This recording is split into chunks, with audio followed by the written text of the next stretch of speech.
Salam jumpa kembali bersama dengan saya Meleyanto Nama. Hari ini bacaan kita dari 1 Samuel pasal yang ke-18 ayat yang ke-25. Demikianlah kemudian berkatalah Saul, beginilah kamu katakan kepada Daud, raja tidak menghendaki mas kawin selain dari 100 kulit katan orang Filistin sebagai pembalasan kepada musuh raja. Saul bermaksud untuk menjatuhkan Daud dengan perantaraan orang Filistin. Saudara kekasih, tolong garis bawahi kalimat menariknya. Saul bermaksud untuk menjatuhkan Daud dengan perantaraan orang Filistin. Saudara yang kekasih, tema kita hari ini berbicara tentang paradigma yang salah dalam mempertahankan sebuah persaudaraan. Berbicara soal persaudaraan, saudara kekasih, maka di dalam Mazmur 133 ayat 1 sampai ayat yang ketiga, di sana dilukiskan dengan jelas bagi kita semua.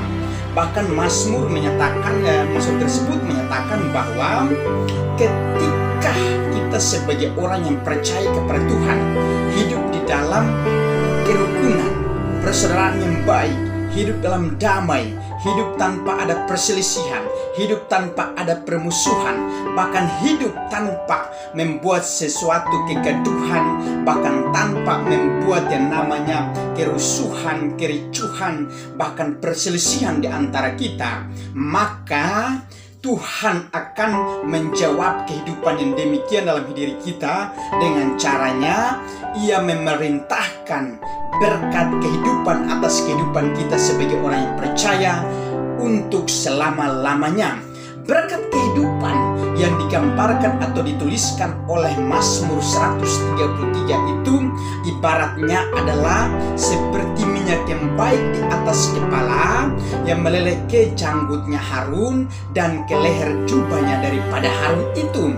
Bahkan berkat itu dikatakan juga ibarat seperti embun gunung Hermon yang turun ke atas bukit-bukit Sion. Nah, saudara yang kekasih, ketika kita hidup dalam kerukunan, dalam persaudaraan yang baik, dalam persatuan, dan bahkan tanpa ada namanya permusuhan dengan sesama, maka Tuhan akan menilai bahwa semuanya itu baik, lalu Tuhan turun tangan untuk memberkati kita dengan kehidupan untuk selama-lamanya.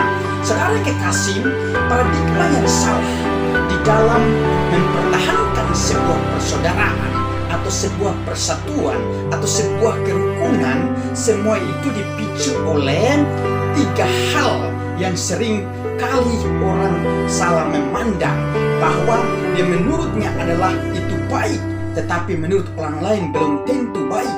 Dan bahkan setiap orang seringkali memandang 3 hal dalam kehidupannya itu, dimanapun dia bekerja, dia bersikap, bahkan bertindak semau-maunya, tetapi dia tidak merasa bahwa itu adalah salah. Tetapi saudara kekasih, menjadi orang yang percaya, kita harus memiliki hati yang takut akan Tuhan dan hati yang mau terus untuk menciptakan persatuan dan kesatuan, menciptakan kedamaian dimanapun kita berada.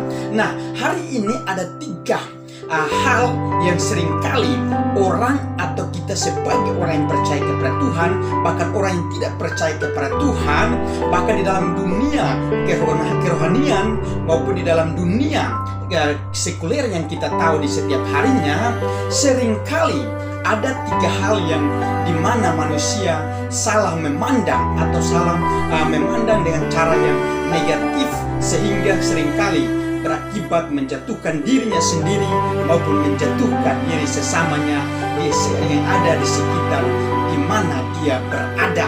Nah, saudara kekasih, 3 hal itu adalah hal yang pertama, cara pandang yang salah terhadap kelebihan. Jadi di dalam 1 Samuel pasal yang ke-16 ayat yang ke-18 menjadi salah satu contohnya, yaitu bahwa ketika Daud setelah diurapi oleh Tuhan, dan kata diurapi artinya dipilih, dipercaya, bahkan disertai oleh Tuhan. Dan ketika Tuhan mengurapi dan menyertai Daud sebagai orang pilihan yang berkenan di hatinya dan dipersiapkan untuk menjadi raja, menggantikan Raja Saul yang telah melakukan kesalahan di hadapan Tuhan, lalu Tuhan menolak Saul itu dan akan digantikan dengan Daud. Nah, saudara kekasih, ketika Daud memiliki kelebihan yang demikian, maka yang terjadi adalah Raja Saul menjadi marah, dengki, dan iri hati dan lain sebagainya. Nah, saudara yang kekasih, kita sebagai orang yang percaya tidak menutup kemungkinan bahwa dimanapun kita berada, dimanapun kita bergereja, dimanapun kita bekerja di perusahaan maupun di kantor dan lain sebagainya, seringkali yang kita temukan adalah hal-hal dari setiap kelebihan kita. Seringkali kita salah memandang yang ada ke setiap kelebihan ada pada teman kita, saudara kita, tetangga kita, sahabat kita, dan bahkan orang-orang yang ada di sekitar kita. Nah, kita sebagai manusia di dalam Alkitab, khususnya untuk kita sebagai orang yang percaya kepada Tuhan, Alkitab sudah mencatatkan dengan jelas bahwa ada beberapa karunia atau yang disebut potensi-potensi atau talenta-talenta, dan semuanya itu merupakan kelebihan yang Tuhan sudah mempersiapkan akan memberikan kepada kita sebagai orang yang berhak untuk menerimanya.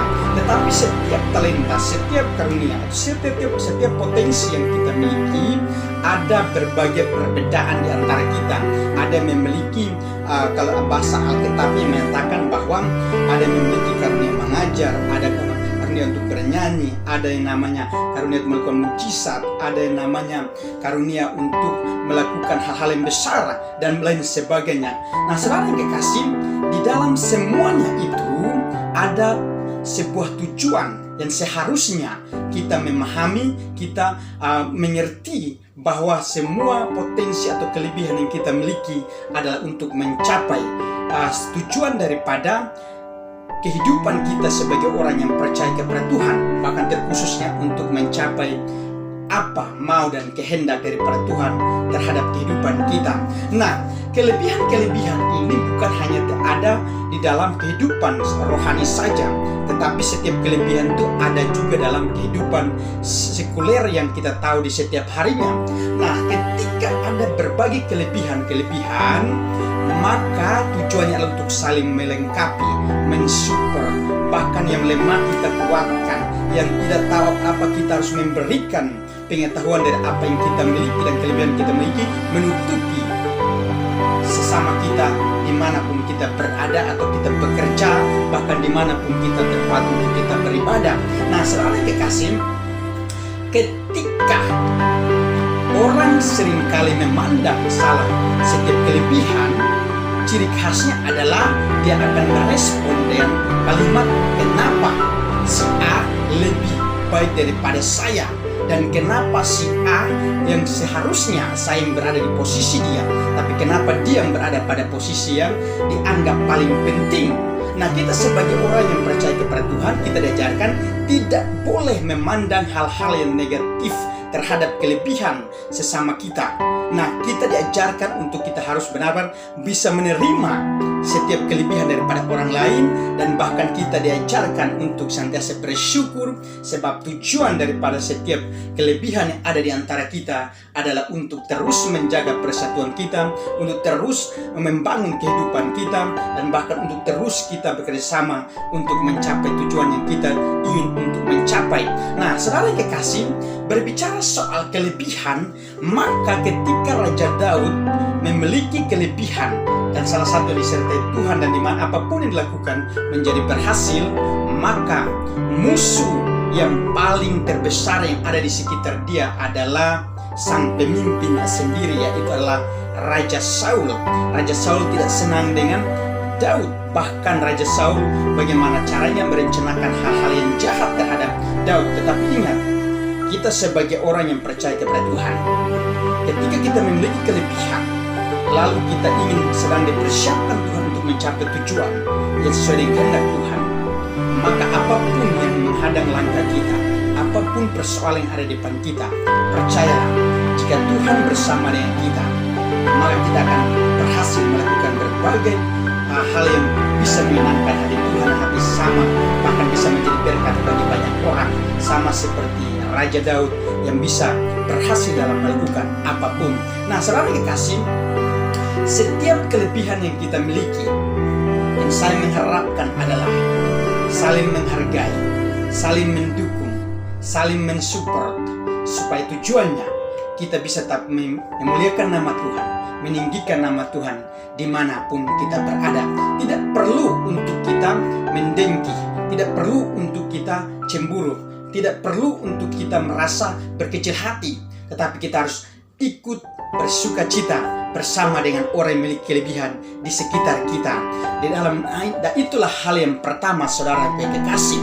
Nah, hal yang kedua adalah saudara kasih, cara pandang yang salah seringkali kita temukan dalam hal pujian. Di dalam 1 Samuel pasal 18 ayatnya yang ke-6 dan 7. Nah, saudara kekasih, soal pujian, maka contoh daripada Saul dan Raja Daud ini ketika mereka pulang berperang, lalu ada sambutan dari putri-putri Sion atau putri-putri Israel yang ada di dalam istana daripada Raja Saul di waktu itu. Nah, yang terjadi adalah pujian berupa lagu yang dinyanyikan oleh putri-putri yang ada waktu itu. Mereka menyatakan bahwa Saul mengalahkan beribu-ribu musuh, sementara Daud mengalahkan berlaksa-laksa. Nah, ketika Saul mendengar pernyataan demikian dan pujian ini, maka yang terjadi adalah Saul tidak senang. Bahkan Saul merasa benar-benar tidak suka terhadap pujian itu. Dan bahkan Saul mulai merasa iri hati, dengki, bahkan amarahnya mulai ada, dan bahkan dendamnya mulai timbul terhadap yang namanya Daud. Nah, saudara yang kekasih, sebenarnya di dalam hubungan kehidupan kita sebagai orang yang percaya kepada Tuhan, kita bisa belajar daripada kejadian ini. Antara pujian ini ketika dinaikkan di waktu lalu Daud dan Saul mendengar bersama-sama. Tetapi kita harus bisa belajar dari sini bahwa ketika kita hubungan dengan secara vertikal dengan Tuhan dan kemudian hubungan secara horizontal dengan sesama kita, maka yang kita seringkali temukan adalah selalu ada namanya pujian atau puji-pujian. Nah, ketika kita mengatakan bahwa praise the Lord, pujilah Tuhan. Nah, saudara yang kekasih, ketika kita memuji Tuhan, Tuhan tentu sangat menginginkan hal yang demikian. Tetapi ingat bahwa pujian yang kita naikkan ke Tuhan adalah pujian yang benar-benar tulus dari hati kita, ikhlas, tanpa ada motivasi yang lain. Nah, Tuhan ketika menilai pujian yang demikian, lalu Tuhan melihat bahwa semuanya baik, maka Tuhan akan turun tangan memberkati. Dan ketika Tuhan memberkati pujian kita, maka benar-benar kita menerima hal yang sangat luar biasa daripada Tuhan, dan itu bertanda bahwa Tuhan sangat menghargai kehidupan kita yang tulus di dalam memuji dan membesarkan Dia. Nah, tetapi setelah kita memuji dan menyembah Tuhan, dalam hubungan kita secara horizontal atau dalam hubungan dengan sesama, tentu kita sebagai manusia sangat membutuhkan juga yang namanya pujian. Tetapi ingat, setiap pujian yang kita mau berikan kepada sesama kita di saat yang berhasil melakukan sesuatu dalam hidupnya, yang kita lakukan dan motivasi utamanya adalah bukan untuk menjatuhkan dia, sama seperti maksud hati daripada Raja Daud yang ingin untuk menjatuhkan Daud pada Raja Samuel yang ingin menjatuhkan Daud pada waktu itu. Nah, tetapi kita mau diajarkan bahwa kita sebagai orang yang percaya kepada Tuhan, yang benar kita beriman kepada Dia, kita harus belajar untuk rendah hati.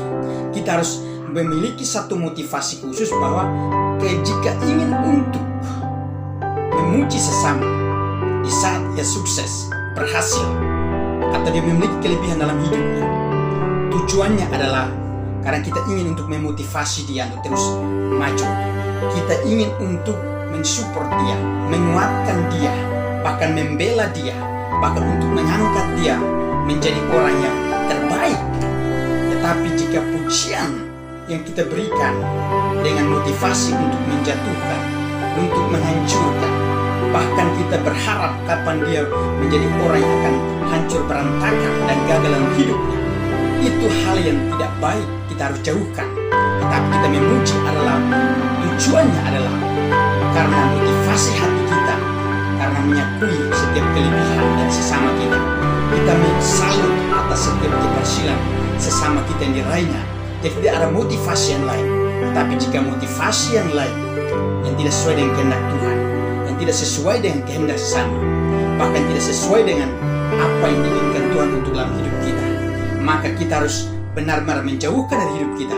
Dan ketika kita menjauhkan semuanya itu, maka kita benar-benar kita memberikan hati yang tulus ikhlas untuk mensupport sesama kita untuk menjadi orang yang lebih berguna di hari-hari ini. Nah, saudara kekasih, berbicara soal pujian, ketika kita sebagai orang yang percaya, dimanapun kita pasti sedang berada, kita sering ketemu, ya, ada di tempat ibadah, ada di tempat pekerjaan, dan dimanapun kita akan ketemu.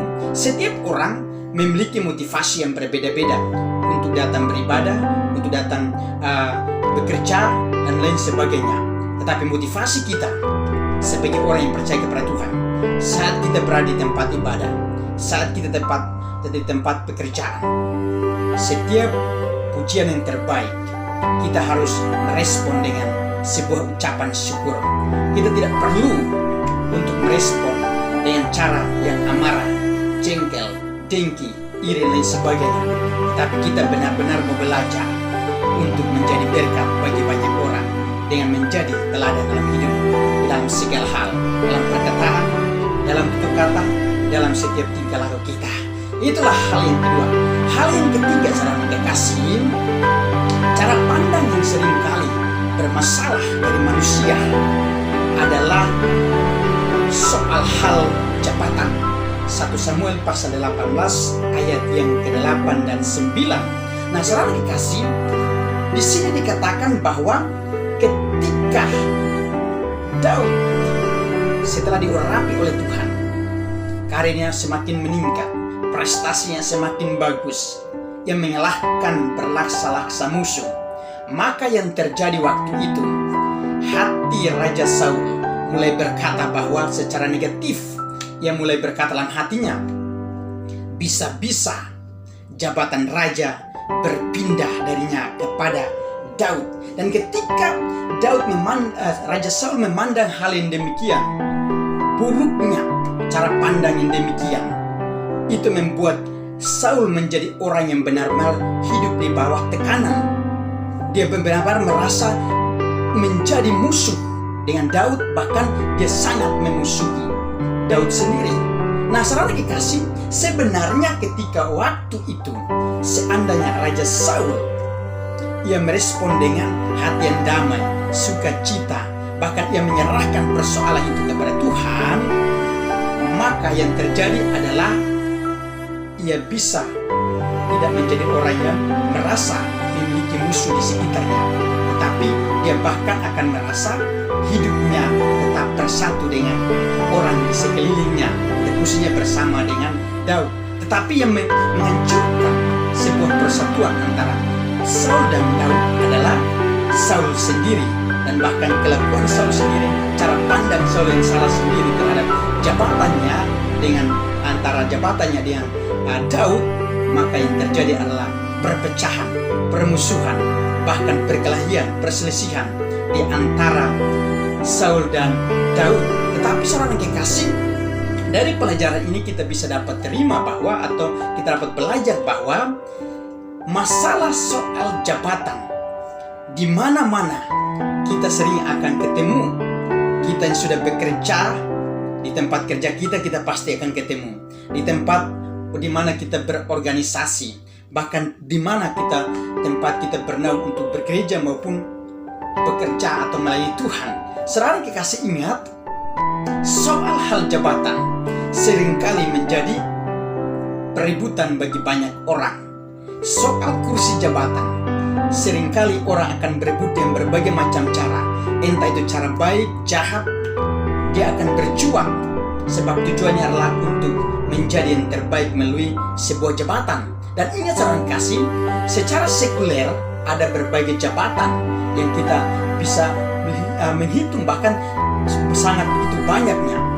dan bahkan secara kehidupan rohani kita sebagai orang percaya. Di dalam Alkitab mencatatkan bahwa ada beberapa jabatan yang terpenting dalam gereja. Ada jabatan guru, nabi, rasul, bahkan pengajar dan lain sebagainya. Tetapi ingat, setiap jabatan-jabatan yang Tuhan izinkan untuk terjadi dalam kehidupan kita sebagai orang percaya, tujuan utamanya untuk saling melengkapi, untuk mencapai apa maunya Tuhan dalam kehidupan kita. Yang paling khususnya adalah untuk menjadi berkat bagi banyak orang. Tetapi ingat saudara, setiap jabatan-jabatan Tuhan sudah mempercayakan kepada setiap kita. Ada yang jabatan untuk mengajar, ada yang jabatan menjadi rasul, ada yang jabatan menjadi guru dan lain sebagainya. Dan seandainya kalau bukan bagian kita di situ, ingat, jangan sekali-sekali berusaha untuk merampas hak saudara kita sehingga memecahkan persatuan. Dan ketika kita berusaha untuk memiliki sebuah jabatan karena diizinkan oleh Tuhan untuk terjadi, maka pada waktunya akan terjadi. Tetapi ketika kita menginginkan sebuah jabatan hanya untuk memperkenalkan diri kita untuk menjadi terkenal, maka ingat saudara kasih, rencana-rencana yang jahat yang kita gunakan untuk bisa mengambil alih sebuah jabatan yang seharusnya bukan menjadi hak kita, maka itu adalah bermasalah. Dan ketika kita setelah mendapatkannya, maka hasilnya juga kita akan menuai. Terkadang ketika orang berusaha untuk menjatuhkan samping kiri kanannya dengan cara yang jahat maupun yang tidak jahat, tapi ingat, apapun yang kita lakukan itu yang kita tuai. Dan hasilnya adalah ketika kita melakukan atau bertindak untuk mendapatkan sebuah jabatan di tempat kerja, bahkan di tempat kita beribadah, tempat di mana kita berorganisasi, berkumpul bersama.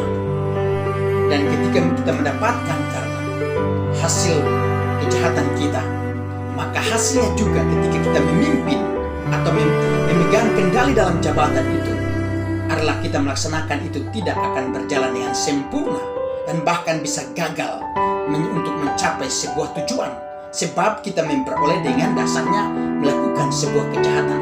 Tetapi jika sebuah jabatan yang kita miliki, jika kita menjalankannya atau kita miliki karena atas kehendak Tuhan dan dengan hal-hal yang baik yang kita berusaha sampai kita mendapatkannya, maka hasilnya juga kita akan tuai. Kita akan mengerjakan sebuah tujuan jabatan itu akan menjadi berhasil, sebab kita tahu apa yang kita mau lakukan dan Tuhan akan sertai kita dengan memberikan kita hikmat sehingga kita akan berhasil menjalani dengan baik. Nah, saudara kekasih, berbicara soal jabatan, maka seringkali jabatan ini terus akan diperebutkan orang. Bahkan di mana-mana kita bisa bertemu gara-gara jabatan. Teman dekat, orang dekat, saudara dekat, bahkan sesama kita yang dekat, yang tadinya kita kenal sebagai saudara, yang tadinya kita kenal sebagai teman, yang tadinya kita kenal sebagai rekan kerjasama tim yang bagus. Tetapi karena gara-gara jabatan, seringkali yang terjadi adalah teman menjadi musuh, saudara menjadi musuh, sesama kita anggap bukan sesama kita lagi. Tetapi ingat, di dalam mempertahankan persatuan hidup kita, kerukunan hidup kita, maka yang saya harapkan adalah jangan sampai karena gara-gara jabatan terjadi perpecahan dan bermusuhan di antara kita. Untuk itu saudara kasih, pelajaran kita hari ini kiranya bisa menjadi berkat bagi kita semua. Belajarlah untuk menjadi orang yang rendah hati, sebab orang yang rendah hati itu yang sangat ditinggikan oleh Tuhan. Amin.